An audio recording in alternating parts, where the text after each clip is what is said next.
Boa tarde, amigos. Estamos de volta com mais um episódio do The Dealers. Sempre contando histórias, muitas histórias da distribuição automotiva brasileira e do mundo. Hoje, mais um amigo querido que eu acabei de descobrir assim que conheço ele há mais de 20 anos. Né? Ele vai contar exatamente como aconteceu aqui. Ele é um engenheiro mecânico automotivo.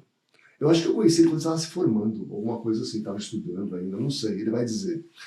E ele é diretor executivo e sócio da Bexp, que é uma concessionária Audi, Jeep e Porsche, se eu não estou enganado. Exato. Gustavo Valente, uma satisfação enorme ter você aqui, muito obrigado por ter vindo. Caporal, muito feliz. uma honra estar aqui.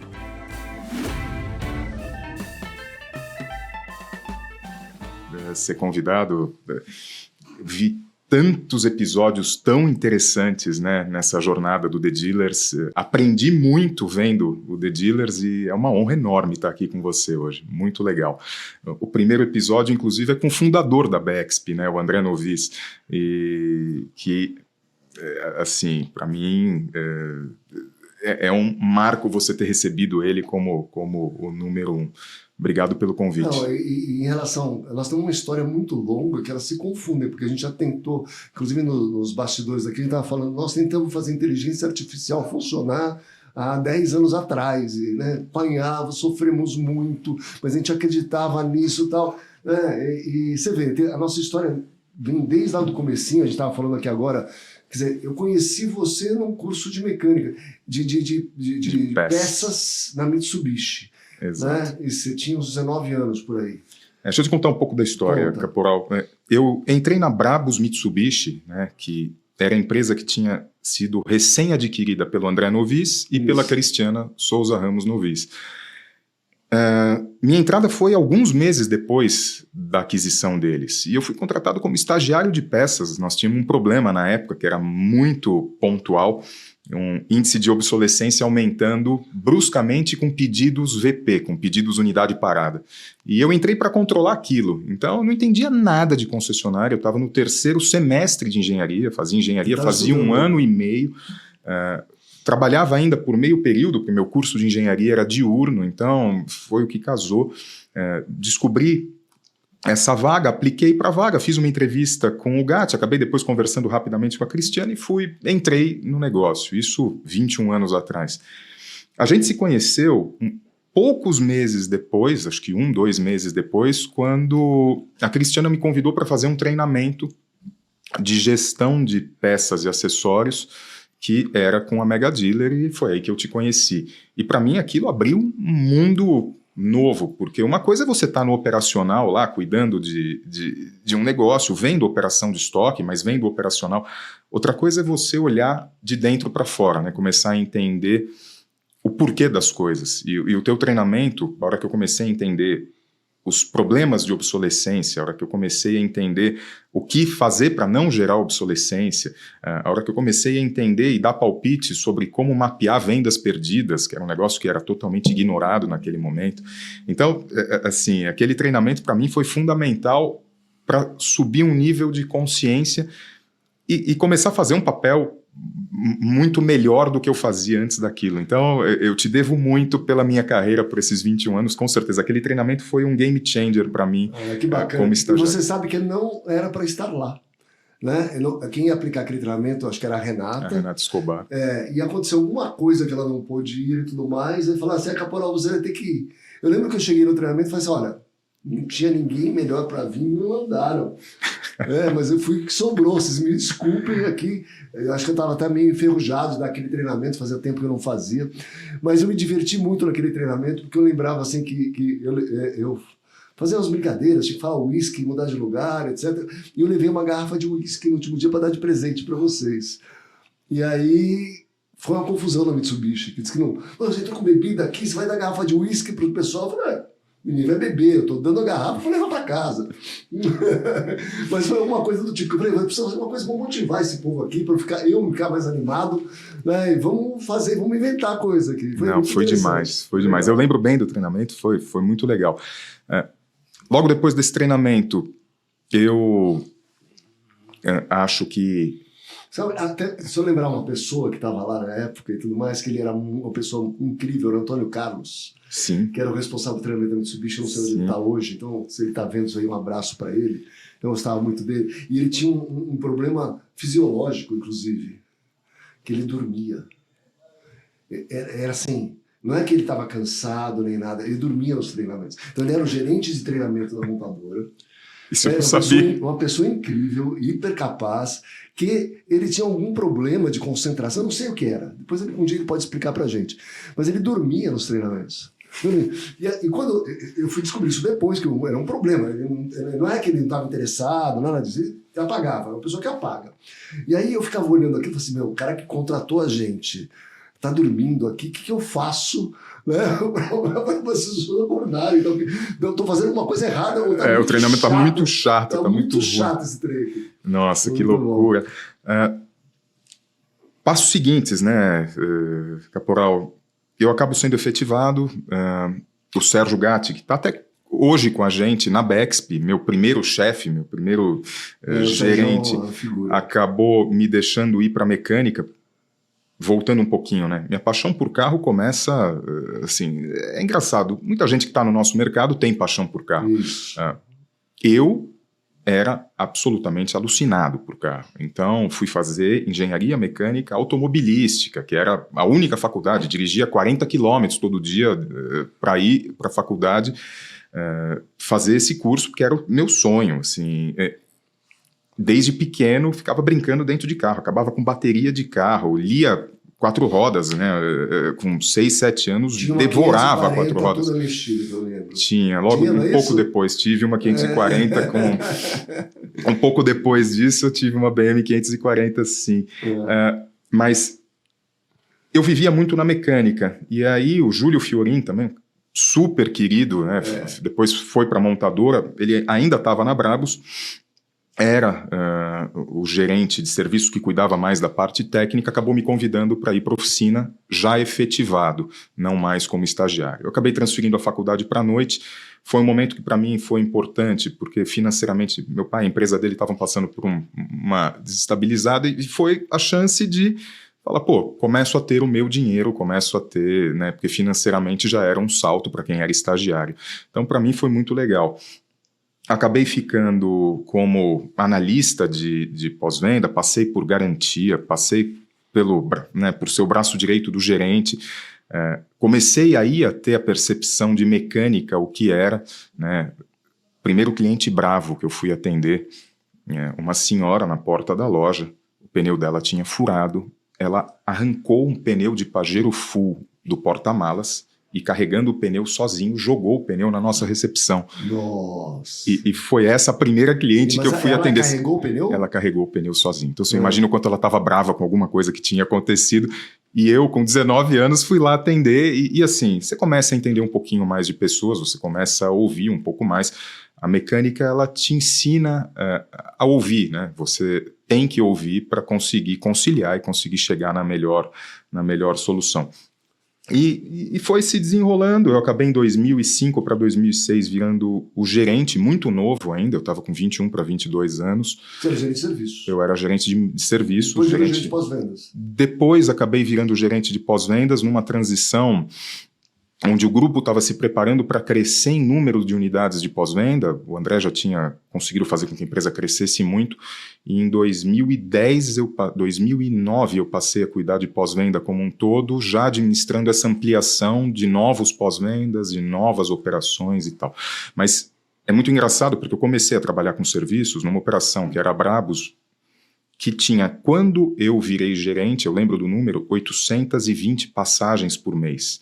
O que é um número razoavelmente interessante para a Mitsubishi. É bom. Era outro momento, as revisões eram de 6 em 6 meses, concentrava muito naquela unidade, tinham poucas opções em São Paulo, mas em 2 anos a gente estava lidando com 1.200, 1.300 passagens por mês. E esse número foi subindo até que em 2009... Bateu 2.000. A gente passou de 3.000 passagens em um mês específico, eu lembro do mês. Nós tivemos dias de 190 carros.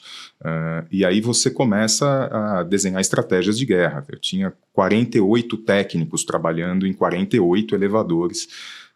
Nós tínhamos, na época, um turno que começava às 6 da manhã e a oficina fechava às 10 da noite, então a gente intercalava turnos de técnicos para conseguir otimizar o uso de elevadores, assim, loucura. E aí a gente começa depois a ampliar com a oficina do Butantã, com outras oficinas e o negócio se estabiliza. Porque na Mitsubishi, a original, quando você começou a trabalhar, tinha nas... O André tinha 3 operações. Isso. Ele e a Cristiana tinham Bandeirantes, que sempre foi o carro-chefe da Mitsubishi no Brasil. Marginal, Nações Unidas, né, que é a Marginal em Santo Amaro, e Cidade Jardim, que na época ainda era Avenida Europa, era um pouco mais para cima. Era a mais antiga Brabus que tinha. Era mais antiga. Essa foi reformada e mudou de ponto 2 vezes. Lá sempre showroom, né, Avenida Europa. Mas... Meu sogro comprou um carro lá, um Lancer em 98. Demais o Lancer. Na Cidade Jardim e tudo mais. E esse carro ficou parado na garagem 10 anos. Aí eu tirei da garagem e ele está aqui estacionado. Sério? Esse carro? O único dono que ele só comprou o carro, usou e guardou. E o carro não tem que fazer nada até hoje. Isso que eu ia falar, a Mitsubishi tem um produto extremamente confiável, né? Eu deixei de acompanhar a Mitsubishi, nós vamos chegar lá em 2018, mas até 2018 os carros sempre foram muito confiáveis, né? Você pega um Lancer 98, mecânico. Se você trocar fluidos, assim, você não precisa nem seguir exatamente. Se você trocar fluidos, se você mantiver a correia dentada razoavelmente em ordem, você vai ter carro para a vida inteira, porque o sistema elétrico não dá problema. É um carro muito simples, né? Um carro que não tem nenhuma frescura, mas funciona. Óbvio, como nós tínhamos um volume de passagens grande, o número de problemas, né, apesar da estatística ser pequena, mas o volume de incidentes, o volume de coisas era muito grande, porque a gente aumenta o número de passagens até chegar a mais ou menos 4.000 passagens em 2014, com todos os pontos. Aí já contando o ABC, já contando o Ceasa, contando o Butantã e contando Nações Unidas.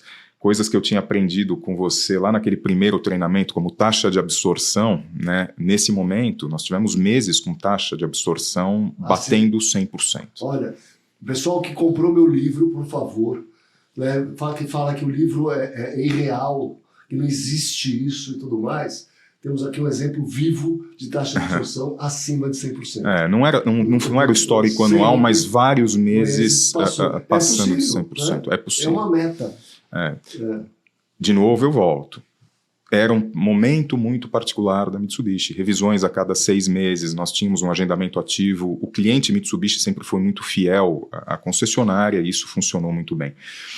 E aí o tempo vai passando, o André, uma das coisas que sempre me fascinou no grupo, né, no André, na Cristiana, até esse momento, são os valores da empresa, essa busca pela excelência, tanto que o slogan era a melhor experiência, e a empresa que nasce disso depois, né, é a Bexp, que vem de Best Experience, né? Então, essa filosofia pelo melhor serviço, pela maior atenção ao cliente, sempre deu um foco grande para o pós-venda, né? Óbvio, o trator de uma concessionária acaba sendo input de vendas, não tem jeito, mas... Eu acredito que a Brabus, assim, o grande diferencial dela é como ela tratava a equipe e o time. Isso. Era assim, o cuidado que eles sempre tiveram com a gente, com as pessoas. Porque eu lembro uma vez que eu fui, levei o André para fazer uma palestra, dar um depoimento para uma rede francesa. Né? E tinham vendedores lá da rede inteira. No final, muita gente levantou e falou assim, como é que eu faço para ir trabalhar na Brabus? Não é uma coisa maluca isso? Complexo. É complexo. Eu falei, não, gente, não era essa a intenção. E assim, passa por acreditar de verdade do fundador da empresa que o caminho é através da melhor experiência. Não é balela, não é da boca para fora, é real.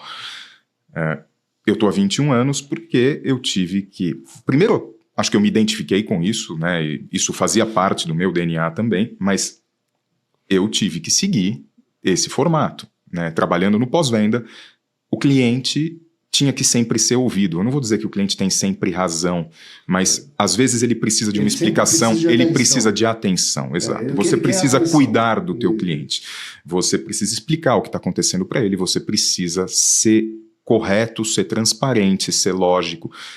E eu acho que isso fez com que eu fosse tendo sucesso com o André, eu acho que isso fez com que a empresa tivesse sucesso, porque os clientes tinham essa percepção. Nossas notas de satisfação sempre, né, nas 4 marcas, sempre foram muito boas, sempre foi uma das coisas que nas reuniões de apresentação de resultados sempre foi super discutido, às vezes até antes da performance financeira no negócio.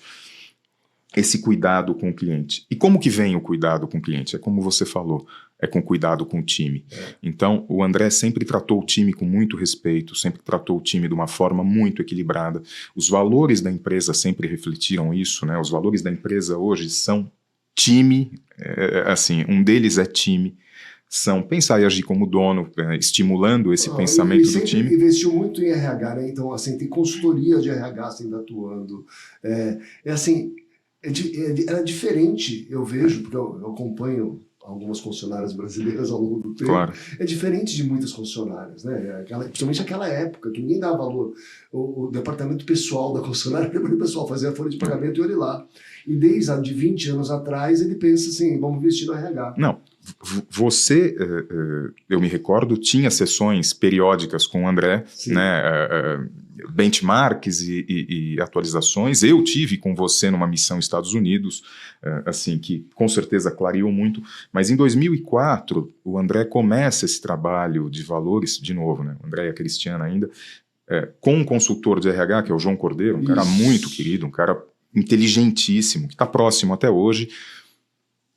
E isso eu acho que foi o começo da revolução, porque daí vem o cuidado, né? Materializa essa vontade deles de querer fazer melhor num cuidado real com os colaboradores, numa preocupação real, numa pesquisa de clima estruturada, né? Numa análise de turnover, quer dizer, indicadores de pessoas também sendo levados a sério numa concessionária.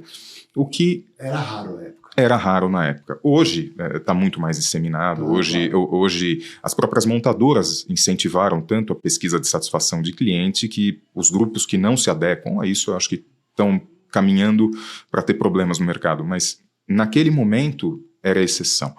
E eu acho que isso faz brilhar os meus olhos desde o dia 1, assim, esse cuidado. 2018... essa fase Mitsubishi se encerra, mas em 2016 começa essa transição com a abertura da Audi Alphaville.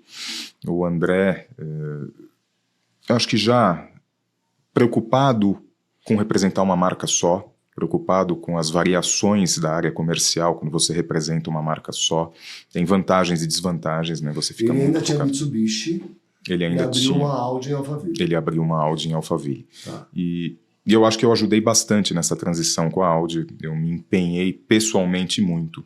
Era uma marca que eu tinha uma paixão pessoal, já tinha tido vários carros, apesar de sempre ter um Mitsubishi na garagem, eu sempre tive um carrinho alemão, um esportivo alemão ou algum segundo carro alemão e muitas vezes foram Audis. E aí, em 2016, a gente consegue inaugurar a Audi em Alphaville, dezembro de 2016, uma loja que está lá até hoje, é linda, é uma loja que funciona muito bem. Essa loja começou como Brabus Audi e aí deu esse gostinho para nós todos, né? Eu acho que aí eu já posso dizer que eu participava um pouco mais ativamente. Você já cuidava de vendas também na época? Na Audi, Caporal, eu comecei cuidando só de pós-vendas, mas gradualmente fui escorregando para vendas, porque eu tinha muito contato com a montadora, eu estava muito presente lá, e eu acho que aí foi o grande pulo para eu ir escorregando para vendas. Eu já cuidando de tudo. Eu já cuidava de todo o pós-venda. Isso. Eu cuidei da obra da Audi, eu acho que eu fui a pessoa dentro da Brabus que mais operou aquela obra, não foi o administrativo, fui eu, assim, participei dos detalhes, o André, obviamente, à frente do negócio, mas eu estava lá todo dia acompanhando obra, acompanhando aquilo foi um filho crescendo. E quando inaugurou, eu participava muito de vendas, participava muito do que acontecia. Estava muito próximo, tanto do gerente de seminovos quanto do gerente de novos. Obviamente sem a gestão ainda, mas naquela, aconselhando e puxando e tal. E gradualmente veio vindo a gestão de novos. Ainda no primeiro momento só novos, e depois gradualmente seminovos, mas isso já é mais próximo do tema Jeep. Quando a gente inaugura a Audi, logo depois o André começa uma conversa com a Jeep, com um cara que é queridíssimo também, que é o Sérgio Ferreira. O Sérgio Ferreira foi presidente da Chrysler nessa época, cuidava de todas as marcas, né? Era o head do comercial da FCA. Ele foi um dos responsáveis pela implementação de tantas concessionárias num tiro tão curto entre 2015 e 2017, que eu acho que foi o grande boom da FCA no Brasil, com a Jeep. E nós tivemos nessa primeira leva de nomeações com uma concessionária no Morumbi, na Giovanni Gronchi, que está lá até hoje, que era para ser Brabus Jeep e que na última hora gera essa transição para a Bexp. Eu acho que não ficou bem resolvido o tema da Brabus, que era o maior concessionário Mitsubishi, abrir uma concessionária Jeep, e acho que internamente eles preferem vender do que não abrir a Jeep. E aí o André e a Cristiana acabam vendendo a operação da Mitsubishi, sendo os maiores em share no Brasil, Era o dobro do segundo lugar. Era o dobro do segundo lugar. Em São Paulo, em alguns meses, passava de 50% de share tranquilamente, fácil, e né, não vou dar os números recordes aqui, mas era muito forte. Mas acho que vendeu no momento certo. É difícil alguém vender qualquer negócio quando está em alta. Né? Então, assim, estava no ápice, estava bombando, estava muito bom. E ele teve essa visão, acho que é uma coisa, mérito total do André. Apesar de eu ter perturbado ele bastante a vida inteira, falar assim, monomarca é mais difícil, é mais complicado. E é. Né? E é. Então, mas mesmo assim, ele soube ter um momento certo de se fazer do negócio. A gente recebeu aqui o Ricardo Cossin da DBK, que hoje é especializado em compra e venda de concessionários e tal, não sei o quê. E é esse negócio, assim, como é que eu convenço um cara que está no auge, que está no melhor momento da marca operando, etc., a se desfazer do negócio, né? E ele teve essa sabedoria. E eu acho que essa inteligência de você olhar para o que está acontecendo na marca, no mundo, para olhar para o que está sendo apresentado em termos de line-up, para entender um pouco esse momento, se a marca está capitalizada ou não.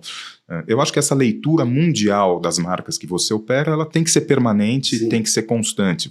Nós temos que entender, porque no fundo há um investimento grande por parte dos dealers, seja em infraestrutura, seja em tempo, seja em risco, nesse negócio. Então, eu acho que tem que ser uma relação de investidor realmente com as marcas, onde você presta atenção na ação que você está investindo os seus recursos. E eu acho que foi, sim, um bom momento para essa transição. A empresa era bastante rentável naquele momento, não tinha nenhum motivo financeiro para essa venda acontecer, mas eu acho que esse sonho de representar outras marcas, de entender como era o resto do mercado, até o desafio pessoal para eles de dar certo em outras marcas, de ter sucesso em outras marcas, eu acho que isso foi importante. E nisso nasce a Bexp, que é a empresa atual. A Bexp nasceu na virada de 2017 para 2018, nessa abertura da loja Jeep, e nesse momento a gente sai de uma empresa que chegou a ter 600 funcionários, que era a Brabus, para uma empresa de 100 colaboradores. Isso é meio... precisa ter bastante resiliência para isso. Precisa. Para voltar a crescer outra vez. Né? Eu lembro de ter sido convidado pelo André e pela Cristiana para receber a notícia de que eles estavam vendendo a empresa, porque era absolutamente sigilo naquele momento, e eles me convidarem para ir para o negócio novo, né? Eles me convidarem para ficar no negócio novo, me perguntando ainda, eu sinto ainda, eles tinham alguma dúvida de se eu gostaria de fazer aquilo e tal, e não tinha dúvida nenhuma, quer dizer, a filosofia da empresa, né, os valores da empresa estavam ali, continuavam, então foi muito legal. Mas foi sofrido, porque quando você sai de uma estrutura onde o teu administrativo está muito redondo, né, você opera aquilo com uma facilidade muito grande, o teu fluxo de caixa está muito estável, porque você tem uma operação gerando resultado constantemente, suprindo operações novas que ainda estão num ramp-up de geração de resultado, especialmente de necessidade de aportes de caixa. Para 2 operações novas, a Audi tinha 1 ano, ainda era uma operação que estava amadurecendo, e a Jeep tinha alguns meses. E a Jeep tem um modelo muito particular de negócio que nós não tínhamos visto ainda nem na Audi, nem na Mitsubishi, que é a venda direta. A venda direta, ela exige uma administração do negócio muito diferente, a tua necessidade de caixa é muito mais intensa, então foi uma transição bem sofrida. Nesse momento eu já estava cuidando do comercial como um todo, com o André, eu fui convidado para já ser o diretor executivo, cuidando da área comercial, cuidando de pós-venda, quer dizer, o operacional estava comigo, e aí entra uma coisa muito interessante dos fundadores, né, do grupo, e do André especificamente. Eu acho que isso tem uma inteligência do André muito grande. Em 2014, 2015, ele começa uma estratégia de profissionalização do negócio. Ele elege 5 diretores, que eram gerentes gerais, mas que exerciam o papel de diretores, e monta um comitê executivo. Esse comitê executivo tinha por papel administrar o negócio em conjunto, fazer a governança do negócio. Óbvio, o André sempre foi muito presente, o André sempre foi muito atuante, mas nesse momento ele dá autonomia para a gente. Eu era um dos 5, né? E aí os amigos são muito queridos, tenho que mencionar o nome: Ronaldo Cruz, Fernando Cordeiro, Fabiano Ocubo e Adriana Rigamonte. Nós formávamos o comitê executivo. Em 2015 isso foi implementado, foi amadurecendo, e eu acho que para nós esse foi um passo muito importante para todos, porque passou a dar uma visão generalista de algo que era muito focado. Uma coisa passou de ser tático para ser estratégico. Exato. Você começou a ter uma visão mais de longo prazo. As reuniões passaram a ser mais estratégicas e tal. Então, para quem era só de pós-venda, você começa a ter contato com a concessionária como um todo. Tem uma coisa assim que, tudo bem. Como é que a pessoa sai de estagiário, de pós-vendas? Porque, olha, eu tenho dúvidas assim, se eu conheço mais de 5 pessoas que saíram de pós-vendas para ser dono de concessionária, tá? E eu conheço bastante gente. Aí como sai de estagiário de pós-vendas para ser sócio de concessionária. E neste caminho, você citou alguns aqui, mas eu posso citar mais uns 5 também, que você conviveu, que são nossos amigos até hoje e tudo mais, estavam lá há muito mais tempo, tinham mais nome que você começou, tinham uma presença. Normalmente, eu brinco, né, que o diretor comercial entra na sala do dono chutando a porta. Fechamos mais 30 carros esse mês, batemos o recorde, etc, etc. E todo mundo aplaude e tal. O diretor de pós-vendas entra, o dono olha para ele e diz assim: qual é o problema agora? Não é? Então, é natural isso nas concessionárias. Mudou bastante, mas mesmo assim a área comercial, onde vende carro, é mais idolatrada pela montadora, por todo mundo. E você saiu num lugarzinho quietinho, um cantinho ali, né? Você não era a pessoa mais, vou dizer assim, expansiva, contador de piada. Com certeza. Não, você não é engenheiro por acaso, né? Mas você conquistou o seu espaço e foi caminhando, trilhando para ser sócio de concessionária Porsche hoje, né? É uma coisa maluca tudo isso, assim. É quase, eu também acho que é inédito. Acho que eu não conheço ninguém que chegou e trilhou tudo isso. Como é que é essa história? E eu quero saber também, e os teus amigos, que alguns trilharam com você essa história, como é que vem tudo isso? Eu acho que tem uma parte da formação que, né, eu assisti recentemente um dos teus podcasts que o convidado era engenheiro e ele falava: o engenheiro é um grande resolvedor de problemas, né? Ele gosta de identificar problemas complexos, acho que a faculdade nos ensina isso. E o concessionária não é sobre carro, concessionária é sobre pessoas. O varejo é sobre pessoas, clientes, o time, né? No caso de concessionários, tem sempre um sócio, um titular, um fundador. Normalmente empresa familiar. Normalmente empresas familiares. E eu acho que para ter sucesso numa empresa familiar, para ter sucesso, na verdade em qualquer empresa, você precisa estar alinhado com os valores da empresa. Uma vez que a empresa tem valores e que a empresa preza pelos valores e que ela acha que o caminho é através daqueles valores, se você estiver alinhado com os valores, você vai ganhando o teu espaço. Eu aí acho que tem coisas fora do sério do André. Por quê? O André sempre deu uma importância ao pós-venda, sempre deu uma energia ao pós-venda que eu não vejo em outros grupos. Não só possibilitando ao pós-venda ser um gerador de resultado, como sempre foi, mas dando a importância do pós-venda na venda do próximo carro. Então, todos os livros que o André recomendava para o time de gestão, né, todos os benchmarks, o André me mandou 3 vezes para os Estados Unidos nos primeiros 6, 7 anos de gestão. Para quê? Para ver concessionárias que faziam da forma que ele queria fazer. E eu acho que isso foi gerando confiança mútua, porque tem que ser mútuo, e foi fazendo com que o espaço fosse sendo conquistado. Eu acho que um grande ponto da virada é quando eu começo a aprender de venda de veículos novos, e eu vejo alguns amigos, e eu estou muito longe deles em venda. Assim, eu tenho que ter ciência disso, eu tenho que saber. E aí eu tenho que me cercar dos melhores, eu tenho que tentar pelo menos me cercar dos melhores gerentes, tentar me cercar das melhores pessoas ao lado, que suprem isso e que juntos a gente consegue chegar nas melhores estratégias e desenhar os melhores caminhos. Então eu acho que é um pouco disso. Você tem que aprender a convencer pessoas, né? Não mandar, pelo menos nos nossos valores, né? Na Bexp. E eu acho que isso foi uma característica que ao longo dos anos eu fui desenvolvendo, que é explicar o porquê das coisas, é construir as ideias. Então eu acho que é uma construção que não tem um fator único. Né? Sim, foram 21 anos. 21 anos. E a gente vem aqui para contar os acertos, não os erros, mas então tem vários erros em 21 anos. Né? Tem vários caminhos que às vezes você está tomando e está num caminho errado e que você corrige a rota.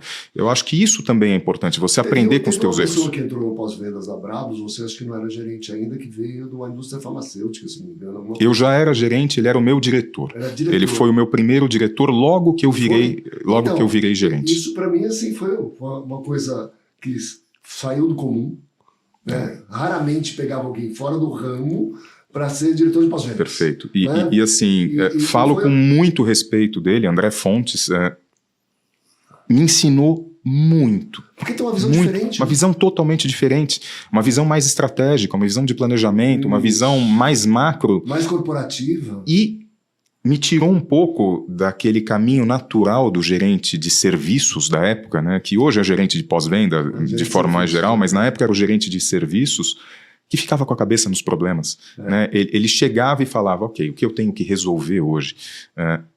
Esse diretor me puxou para... Ok, eu tenho que resolver hoje e resolver os problemas continua sendo uma parte importante, mas o que eu estou fazendo para melhorar os índices, o que eu estou fazendo para crescer, o que eu estou fazendo para caminhar?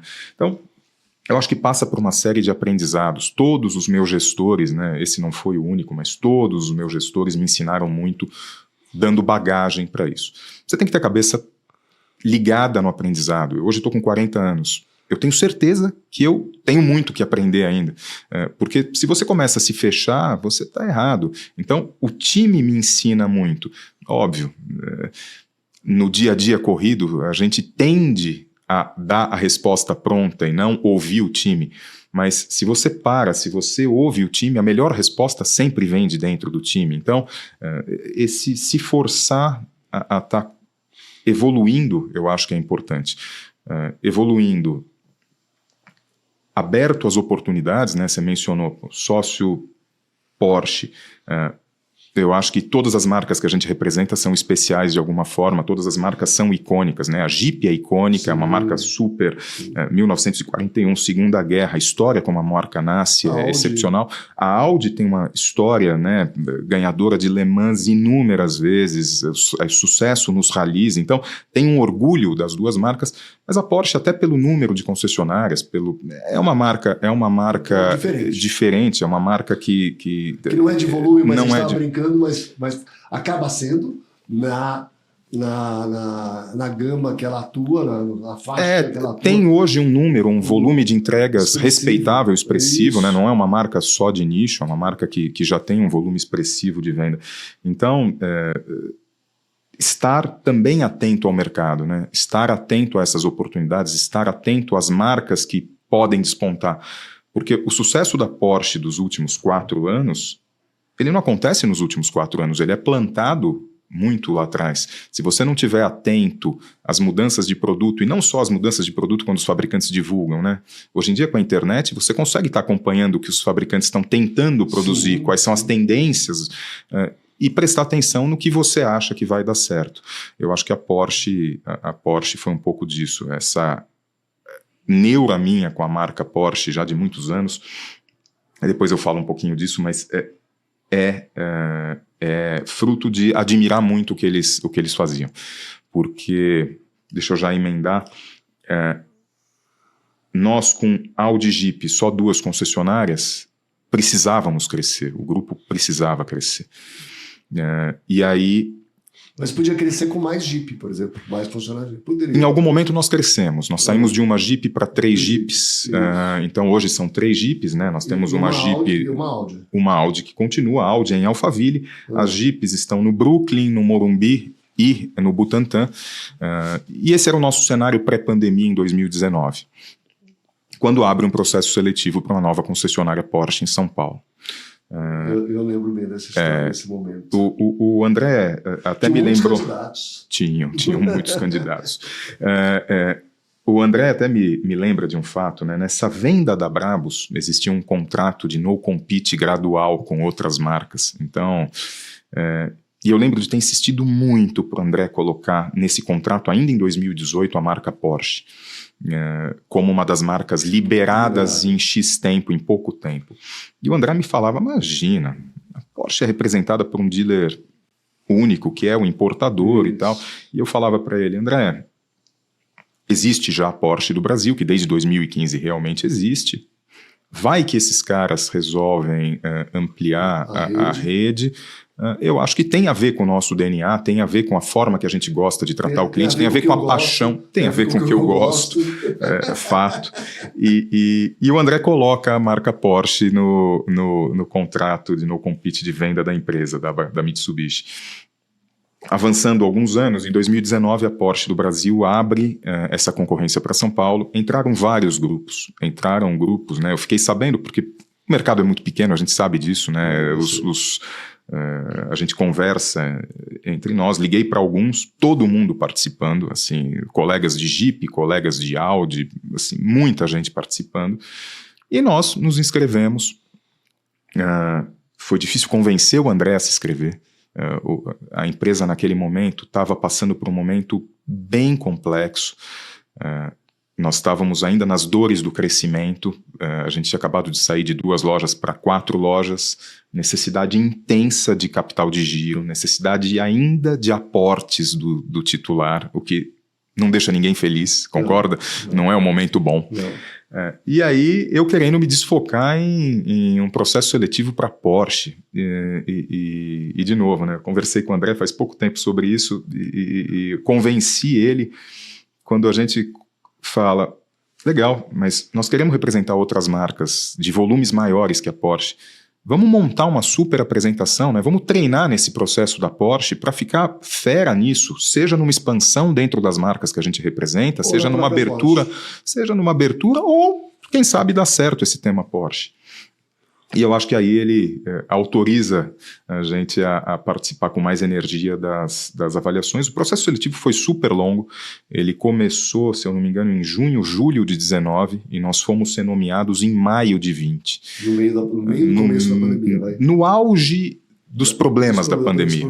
Né? A pandemia começa em março de 20. É da gripezinha para aquele caos mundial. Exato. E em maio nós estávamos com o auge dos problemas de hospitais, nós estávamos no auge de uma série de problemas de infraestrutura aqui no Brasil. O que fez com que eu tivesse que, acho que convencer o André, e a palavra é bem essa, né, dar argumentos para o André de que o negócio ia ser bom, para participarmos do processo seletivo, para irmos com energia no processo seletivo, sendo que era uma operação que ia demandar muito capital, porque é um investimento muito pesado a ser feito na operação. E quando a gente é nomeado, eu acho que o André passa da euforia à preocupação muito rápido, porque a necessidade de investimento para aquele momento, no auge da pandemia, era muito pesada. Mas aí não teve um prazo para abrir? Como é que foi essa história? Não, teve um prazo e o prazo acabou sendo muito longo, porque... Por causa da pandemia, inclusive, né? Eles escolheram o grupo e não o ponto. O ponto para eles virou secundário. Então, o grupo foi escolhido, agora vamos tratar do ponto. E aí a gente começa as discussões pelo ponto, apresenta um ponto gigantesco para eles, interessantíssimo naquele momento, fazia muito sentido. O ponto vai para a avaliação da Alemanha, nós tínhamos alugado já o ponto, e quando esse ponto vai para a avaliação da arquitetura na Alemanha, a arquitetura da Alemanha retorna dizendo, olha, vocês têm certeza que vocês vão abrir isso aqui? Porque a pandemia aqui na Europa está se intensificando de novo. Era a segunda onda. E aquela segunda onda que foi muito agressiva, tanto na Europa e foi muito agressiva no Brasil. Isso já é o final de 20, começo de 21. E aí eles nos pedem para pausar esse imóvel gigante. Que já estava alugado. E entrar num stand-by localizando um imóvel que fosse mais compatível com o que era o cenário do mercado. Como nossa concessão é para a Zona Oeste de São Paulo, a Zona Oeste de São Paulo, quando a gente vai entender, ela tem poucas avenidas com galpões grandes, ela tem poucas avenidas de concessionárias realmente. E todas essas avenidas já estão ocupadas. Então foi um desafio gigante achar o local. Chegar numa negociação. Eles fizeram o contrato. Nós fizemos o contrato, né? Pagamos rescisão, ainda era um contrato temporário, pagamos uma multa ainda pequena e voltamos para o mercado e voltamos. Eu devo ter dirigido, Caporal, sem brincadeira, 1.000 quilômetros na Zona Oeste de São Paulo, especialmente à noite, porque o trânsito era um pouco mais tranquilo. Eu devo ter passado na Avenida Sumaré, que era um dos nossos focos, sem brincadeira, 100 vezes, descendo e subindo a Sumaré. Liguei para corretores, liguei para proprietários de imóvel, eu achava pela matrícula quem era o proprietário. A Sumaré tem uma particularidade que ela teve uma faixa sendo desapropriada, e vários imóveis excepcionais estavam nessa faixa desapropriada. Nossa, mas o que é essa desapropriação? Puxa, dá para mudar isso, não dá? Dá para aglutinar outros imóveis? As opções foram inúmeras e nada dando certo. A gente demorou quase um ano para conseguir um imóvel, para ter um imóvel na nossa posse, porque o que acabou acontecendo foi a compra do local, né, do espaço, o direito o ponto de uma concessionária Chevrolet na Heitor Penteado, que é onde nós estamos. E a concessionária se reposicionou para a Zona Oeste, num ponto, eu acho até que para eles mais interessantes, nós pagamos as luvas para ter o ponto. Só que essa negociação também demora, porque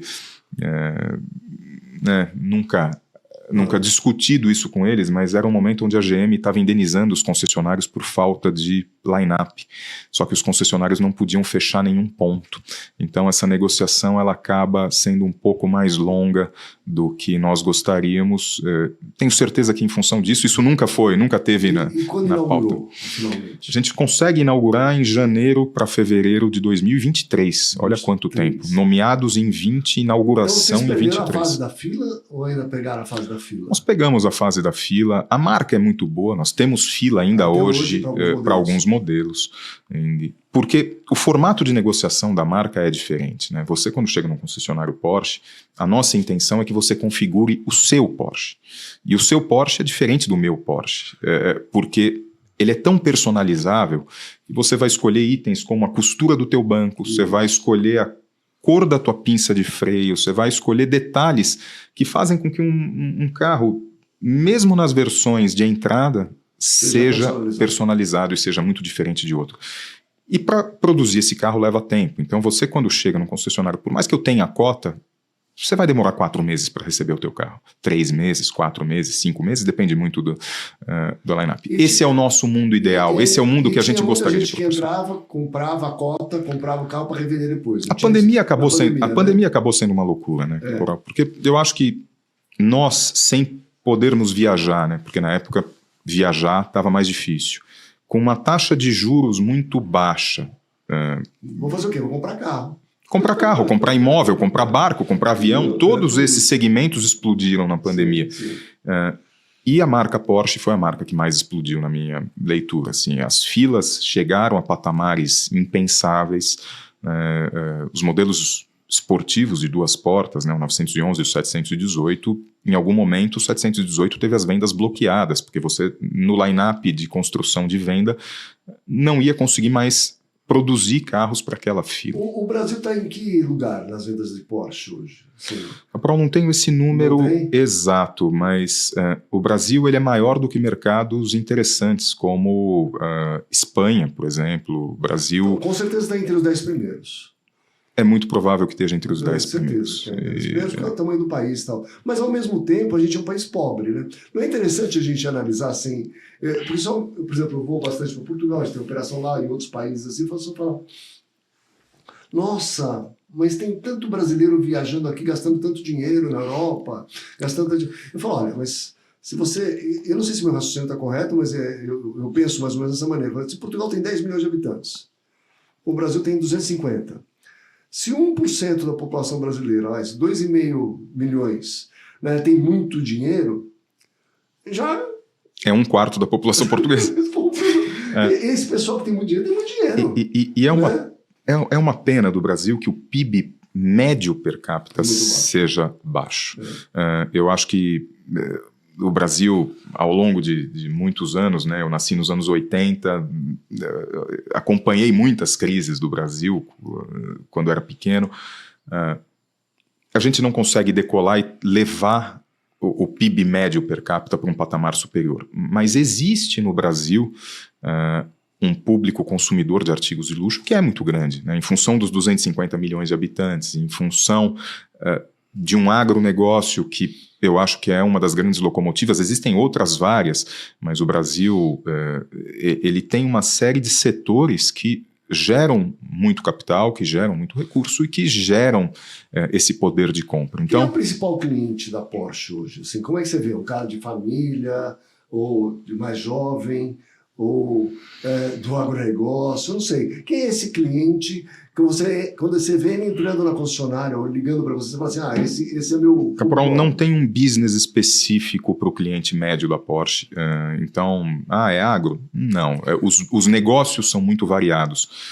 Mas, infelizmente, eu digo infelizmente porque a gente gostaria de puxar isso para um nível mais equilibrado, o público ainda é muito masculino. Muito masculino, diferente da Audi, por exemplo.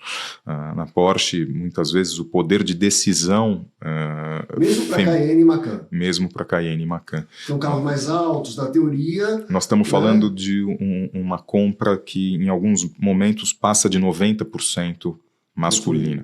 E a faixa etária? Indo de 40 a 55.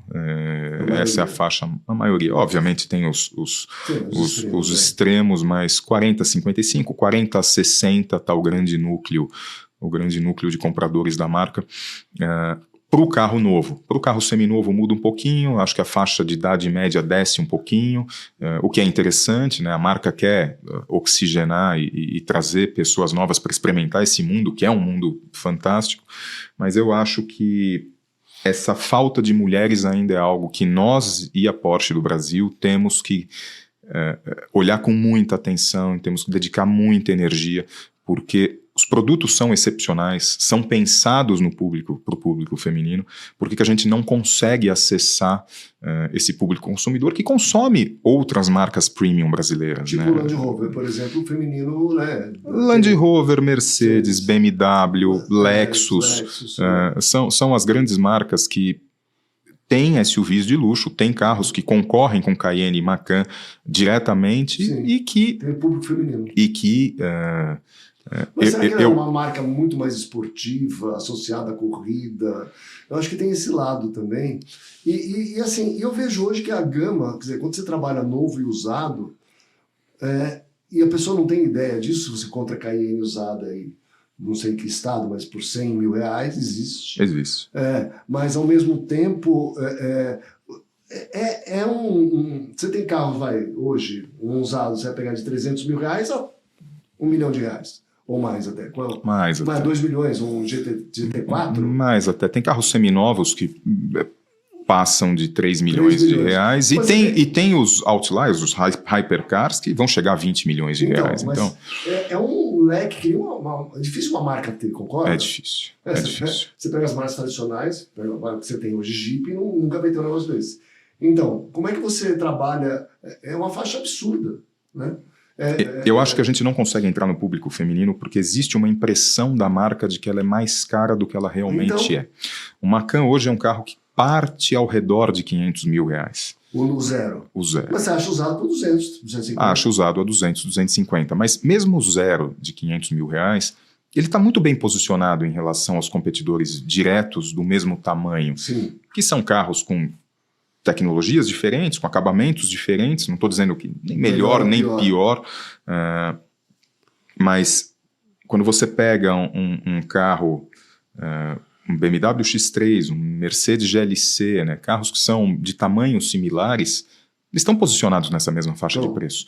E por que o público masculino acaba se permitindo ir para a marca e o público feminino não? Eu acho que a gente precisa contar melhor que esse carro cabe no bolso e que esse carro é interessante e pôr esse carro nos círculos femininos de uma forma mais expressiva. Eu acho que isso é importante. Minha mulher gosta de carro também, assim, ela gosta de Land Rover, marcas Aston Martin, né?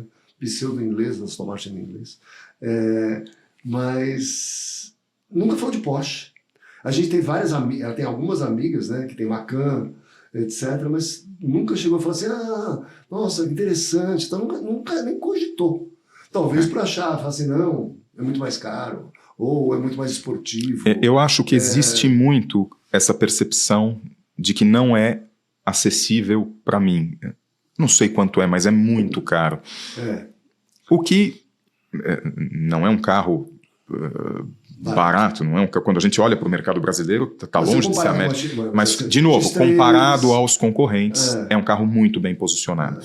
E eu acho que isso a gente precisa contar um pouquinho melhor, a gente precisa massificar um pouco melhor e ter lojas muito convidativas para tua esposa, por exemplo, ir lá. Vocês já fizeram ações específicas para mulheres? Já. Com influencers, com grupos de mulheres, convidando para coquetéis, com esposas dos nossos melhores clientes, convidando elas para estarem na loja num coquetel. Tentamos de várias formas e para esse ano, o segundo semestre, a gente tem várias ações relacionadas a isso. São ações muito importantes nossas que têm verbas grandes dedicadas a isso. Para trazer esse público. E mais do que isso, né? Quando a gente... mulher é um grande influenciador hoje na decisão do homem de comprar carro, né? Assim, eu acho que sim. Ela, vamos dizer assim, ela não é a decisora, mas ela atrapalha bastante. Eu acho que sim, mas mais do que isso, né? Quantas mulheres extremamente bem-sucedidas nós não temos hoje no mercado e que o fator de decisão de compra é absolutamente dela, independente de qualquer relação. E aí eu volto. Os eventos que a gente faz, mesmo para o público masculino, muitas vezes eles tentam puxar a família. Então, é uma marca com ações de marketing muito intensas. A minha vida pessoal ficou muito mais complexa depois que a gente abriu a Porsche, porque toda semana nós temos coquetéis na loja, nós temos aos finais de semana eventos, sejam track days, sejam viagens com clientes, sejam eventos de pista como a WEC esse fim de semana próximo, e aí nós temos que tentar mostrar, pelo menos para as esposas dos nossos clientes, que a marca quer elas junto, né? Quer elas na loja. Eu acho que começa pela arquitetura da loja, eu acho que a Porsche é muito feliz, né? Quem está nos assistindo está super convidado para ir na loja, Heitor Penteado 800, mas a Porsche Bexp é uma loja muito convidativa. Quando você entra na loja, ela tem lounges, ela tem salas de reunião para um coworking, ela tem um café excepcional, não só um café, mas a nossa seleção de bebidas e alimentos para os clientes é uma seleção super especial para que vire um ponto de encontro. A gente não quer vender carro para todos que vão lá. A gente quer receber bem. Mas vender então, carro vira uma consequência. Eu tenho Porsche. Eu vou lá? Posso ir lá? Você deve ir lá. Devo ir lá? Você deve ir lá, mais do que você pode. Porque tem essa barreira. O cara bota na cabeça, não, eu vou colocar o concessionário Porsche fazer o que hoje? Eu tenho um sonho de ter um Porsche, tá? Ótimo. Mas eu não tenho. Né? Aí eu vou lá tomar café? Vou. Então, eu acho que existe uma barreira também nisso, não existe? E a gente precisa quebrar isso. E a gente que precisa quebrar isso. A gente precisa quebrar isso com, né, isso que eu falei, de uma área de bebidas e alimentos legais. A gente precisa quebrar isso tendo todo o line-up para test drive e não sendo exclusivo ao oferecer o test drive. Pô, se você quer ir lá, você ainda não teve nenhum Porsche, vem andar em todos, vem entender o que é a marca, vem conhecer. Nós, aos sábados, temos um brunch que vai das 8h30 da manhã até as 4 da tarde. Uau. Não é só para os clientes Porsche, é para todos. Porque, em algum momento, todos foram os first-timers, né? Todos estiveram lá pela primeira vez. Tem uma propaganda da Porsche que me emociona muito, que é um garotinho na escola, e ele está perto da janela, ele olha pela janela e ele vê um Porsche passando, aí corta a cena, ele entra numa concessionária e pede para um vendedor para ver o novo 911, e aí ele dá uma volta, né, o vendedor convida ele para sentar no carro, e é um garoto, sei lá, de uns 10, 11 anos, e aí quando ele sai do carro, ele sai encantado, ele pede um cartão para o vendedor e fala para o vendedor, te vejo daqui 20 anos. E é um pouco disso, assim, é uma marca aspiracional para muita gente, é uma marca que gera uma vontade de se relacionar em muita gente, mesmo que você ainda não esteja no momento de compra. E tudo bem, né? A gente tem que permitir aos nossos clientes, e mesmo quem não é cliente, sonhar com a marca que a gente representa, porque a marca que a gente representa, ela tem uma história, uma tradição relacionada ao carro que é muito forte. Quando você vai para o museu em Stuttgart, você entende o quanto a marca é importante no desenvolvimento do carro, o quanto ela é importante no desenvolvimento de competições, na evolução tecnológica do carro, o quanto ela está na vanguarda sempre de tecnologias. E isso, para nós, assim, gera uma responsabilidade muito grande de ser inclusivo nesse atendimento. Então, aí eu volto, né? Você está convidado, quem está nos assistindo está convidado para ir na loja. E... Vou pegar a esposa, eu vou com a mulher. Com certeza. Vamos juntos lá fazer o brunch no sábado. Te aviso antes. Muito bom, muito bom. Muito legal, muito bom mesmo. Gustavo, você fez a carreira de estagiário a sócio e tudo mais. E tem muitas pessoas que continuaram com você desde aquela época até hoje estão na concessionária. Tem algumas pessoas novas que entraram e tal. Mas qual é o tamanho do grupo hoje, assim, de número de pessoas? Quantas pessoas trabalham? Você lembra, você falou de uma época que passou de 400 para 100, né? Como é que está hoje? E tem muita gente que ainda está com você? Tem muita gente que está com a gente, Caporal. O número de colaboradores... E aí, de novo, eu volto às filosofias de valores do André, né? Tentar reter talentos, tentar reter as pessoas que são boas. Nós temos a Adriana, nossa diretora de recursos humanos, com mais de 20 anos. Sim. Nós temos o Alexandre Mota, nosso diretor administrativo, que cuida de toda a parte administrativa, também com mais de 20 anos. Tatiana, com 20 anos. Aí, puxa, eu vou acabar esquecendo nome de vários, mas os gerentes gerais da Jeep, Rony e Márcio, com mais de 10 anos, todos que vieram da Mitsubishi, né, que toparam vir da Mitsubishi para um negócio muito pequeno. E nós temos alguns mais novos, com 5, 6 anos de empresa, né, que são dessa segunda etapa do negócio, que já chamada Bexp, mas que fazem papéis excepcionais. Né? Só fazendo um corte aqui, é bom lembrar que quando você vende a concessionária, você vende com todo mundo lá dentro, tá, de alguma forma. Né? Alguém tem que ficar. E tem gente que está lá até hoje, na Brabus, né? E tal, porque você vendeu a concessionária funcionando. Né? A maior parte das pessoas teve que ficar. Exato. A venda foi organizada de uma forma onde eles não quiseram comprar todas as operações. Então, algumas operações que eram Mitsubishi foram fechadas e as pessoas que estavam nessas operações foram realocadas para os negócios novos. Basicamente, quem está no negócio, além de alguns poucos que foram acordados, né, a transição foi selecionada e acordada pelo André, estava já nos negócios que ficaram. Então foi um negócio bem difícil, amigos excepcionais que ficaram, mas o time hoje é um time excepcional. Nós temos 22 gerentes, todos muito profissionais, todos muito capazes e que fazem um super papel, fazem um super trabalho. E o André hoje não fica na operação no dia a dia? O André voltou a ficar bastante na operação do dia a dia. O André, com a abertura da Porsche, ele volta a ter uma presença bastante intensa no negócio.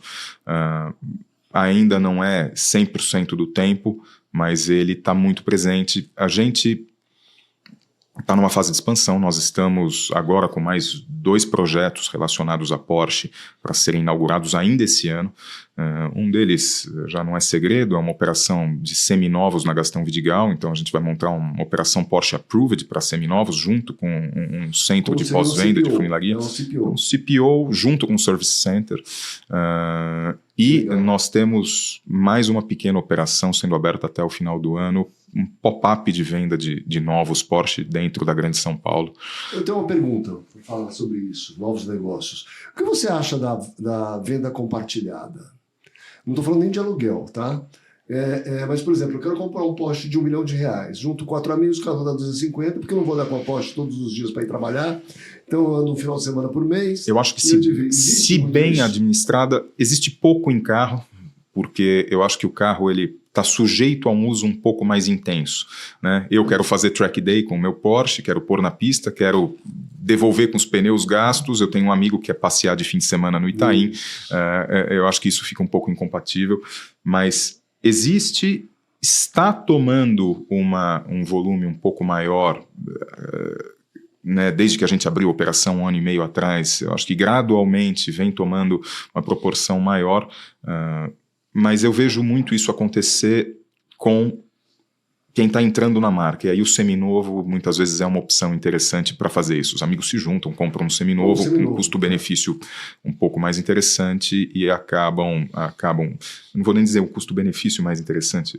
um custo de aquisição um pouco mais interessante, um pouco mais baixo, e aí acabam fazendo isso. Conheço poucos casos, mas existe. Eu acho que essa dificuldade de administrar isso, eu acho que tem espaço. Porque assim, se você falou, um quer fazer track day, outro quer passear com a família, mas se eu pego 4 pais de família que já não querem mais fazer track day, se você tiver ou se eu pego 4 que só querem fazer track day, se você tiver uma administradora profissional por trás disso, se você tiver alguém gerindo isso de forma profissional, organizada, com regras para todos, eu acho que isso tende a funcionar. Isso tende a funcionar no mercado de luxo como um todo, né? Isso funciona muito bem com aeronaves há muito tempo, funciona com barcos, com embarcações, no Brasil também, eu acho que já há bastante tempo, e por que não funcionar com carro de luxo? Que já funciona nos Estados Unidos, né? Existem clubes de carros esportivos em Manhattan que são fascinantes, assim, o acervo dos clubes é incrível, e você é sócio do clube, você tem um FII muito pequeno para usar um dos carros e você pode usar um dos carros.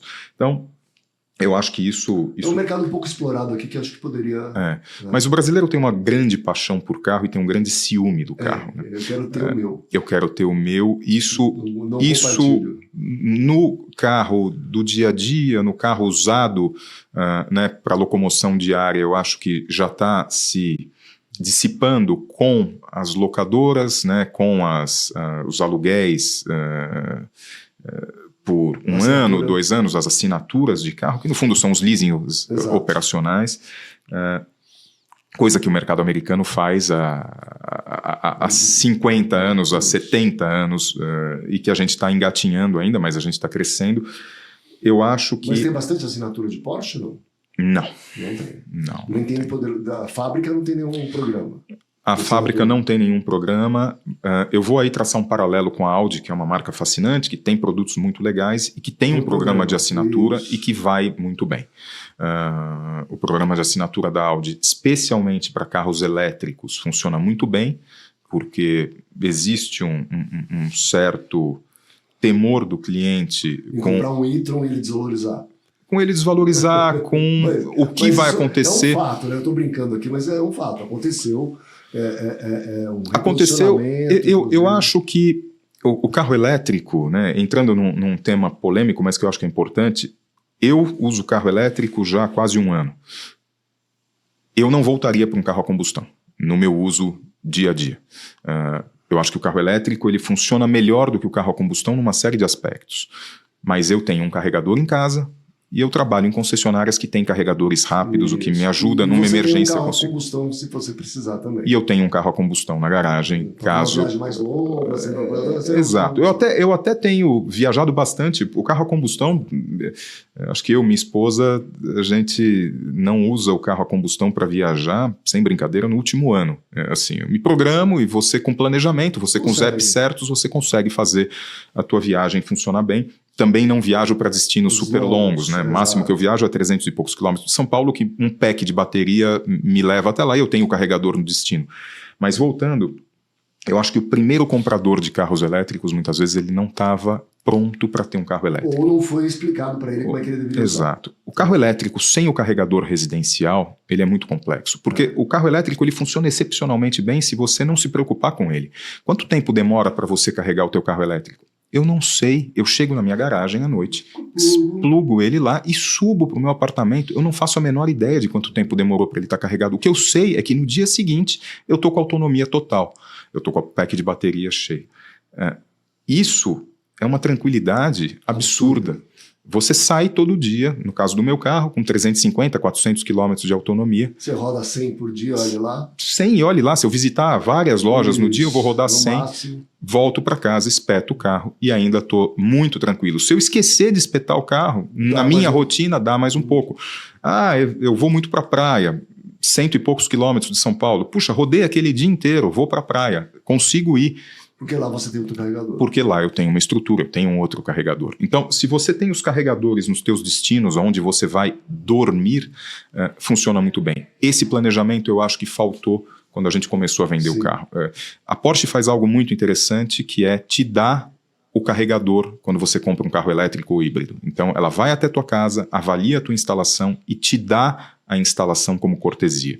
Ela te dá toda a infraestrutura, todo o planejamento, né, a RTT, tudo para você poder instalar. E eu acho que esse é um passo muito certo e que deveria ter sido seguido por vários fabricantes. A gente está vendo uma invasão de outros fabricantes. Até também um treinamento para os vendedores, né, e todo mundo de como vender um carro elétrico. Sim. E como explicar, como usar o carro elétrico, para que aplicação, de que forma, Total. Qual é seu dia a dia. Isso acho que faltou um pouco. Né? Mas os primeiros... Tá faltando, se você pegar, só estou te cortando Sim. aqui, mas se você pegar os de volume, Sim. né, que tem por aí, eu tenho visto na Alta Variária, inclusive, voltando muitos com uma quilometragem muito baixa. Ou seja, significa, comprei errado, eu preciso consertar, porque eu comprei porque eu pensava que era um jeito e na minha realidade é outra. E isso deve estar acontecendo muito, né? Muito. Quando você pega um carro elétrico grande, né, no caso de um Audi, que começou a vender os carros elétricos em 19 e 20 no Brasil, e eles têm um pack de 85 kWh de bateria. 85 kW é o que eu gastava quando não tinha filhos na minha esposa num apartamento no mês inteiro.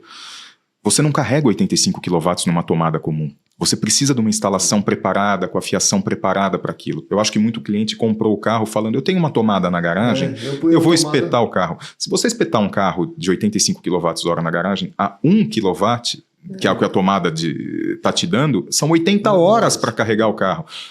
É inviável, não vai carregar nunca. Então, você tem que estar preparado. Essas contas têm que ser feitas e são contas muito simples. O vendedor tem que estar instruído. Eu acho que as marcas premium, as marcas de luxo, elas conseguiram treinar melhor o time para fazer uma venda consultiva. Mas eu acho que, ao mesmo tempo, o início dos carros elétricos no Brasil aconteceu na pandemia, onde faltava tudo. E aí muito cliente se empolgou com andar num Audi diferente, num Porsche diferente. Sim. E comprou o carro elétrico sem estar preparado para o carro elétrico. E é aí que a gente vê a troca com quilometragem muito baixa, é aí que a gente vê essa insatisfação com o carro elétrico, porque eu acho que o carro elétrico ele tem que ser mais uma opção. Isso. Do mesmo jeito que existe o carro a diesel, né, e que na Europa por muitos anos foi o único carro praticamente, né, em alguns mercados como Portugal e Espanha chegou a 70%, 80% dos carros de passeio. Existe o carro flex no Brasil, né, que existe o carro a gasolina, existe o carro a etanol, existe o carro flex, existe o carro com GNV e existe o carro elétrico. A matriz energética ela ganhou mais uma opção, que para alguns usos e para alguns usuários é perfeito. Para outros não é. E eu acho que é isso que falta entender. Existe uma guerra, né, entre carro elétrico serve e não serve. Serve para quem? Aí você responde isso e tá tudo certo. Um não vai matar o outro. Eu acho que vai demorar muito. Isso, eles vão conviver. De acordo com a necessidade das pessoas. E cada vez fica mais claro para mim que essa transição, onde o elétrico vai ganhar gradualmente mais espaço, porque para muitos usuários ele faz muito sentido, ela vai ser mais longa do que a gente imaginava. Em algum momento a gente imaginou que isso não fosse vir nunca, né? Os primeiros carros elétricos com autonomias interessantes provaram para a gente que a gente estava errado. Os volumes vieram. Em algum momento a gente achou que isso fosse ser para já, com as declarações das montadoras dizendo que em 2030 não produziriam mais carros a combustão. E eu acho que isso está se arrefecendo para um equilíbrio um pouco maior, onde o prazo vai ser um pouco mais longo. Cenas dos próximos capítulos, a gente não tem como saber. Mas a desvalorização, voltando à origem da pergunta, eu acho que se dá exatamente por isso. Quer dizer, caiu na matriz energética errada quem não estava pronto para aquela matriz energética. Ou seja, mas sim, concordo plenamente com você, mas eu acho que a falha é do emissor, ou seja, de quem quer vender o raio do carro. Né? Eu quero vender o carro, eu tenho que explicar para a pessoa, falar assim, isso aqui não é para todo mundo. Você mora em apartamento, mora em casa. Tem tomada lá, né? O meu carro carrega dessa maneira, porque nem todos os carros carregam iguais. Né? Tem que ser assim, você vai usar como? Todas essas perguntas, né? Mas o cara tem a ânsia de vender, atropela e fica fazendo. Eu acho que nas marcas alemãs que têm alternativas, isso é menos... Na marca de luxo, normalmente, eles se investem mais nisso. Eu vou pegar a Audi, né? O e-tron SUV e o Q8, a combustão. São carros de tamanhos muito similares. Sim, são parecidos até. Se o vendedor for inteligente, ele identifica o cliente e foca o cliente em um... E os preços são muito parecidos. Vou para Porsche, o Taycan e o Panamera são sedãs, 4 portas, com espaço interno fantástico, com conforto fantástico. Agora... Quando você tem uma marca com muitos produtos elétricos, isso tende a ficar mais agressivo. Claro. E é um pouco do que a gente está vendo hoje. Eu acho que essa desvalorização de algumas marcas que vieram com muita energia para o carro elétrico, que já está sendo uma desvalorização, eu percebo, né? Porque eu avalio. A nossa área de seminovos está o tempo inteiro ativa. E a gente já percebe uma diminuição da velocidade do carro elétrico, mesmo com o ticket médio mais baixo. Muito bom, muito bom. Muito obrigado. Tem um presente para você. Obrigado. Obrigado. Eu sei que você tem horário, então vamos lá. Fazer as nossas coisas aqui. Ó, tem um vinho para você aproveitar que tá frio. Dá pra ver que eu fui em Honduras nesse país. Puxa, em São Paulo. Super obrigado.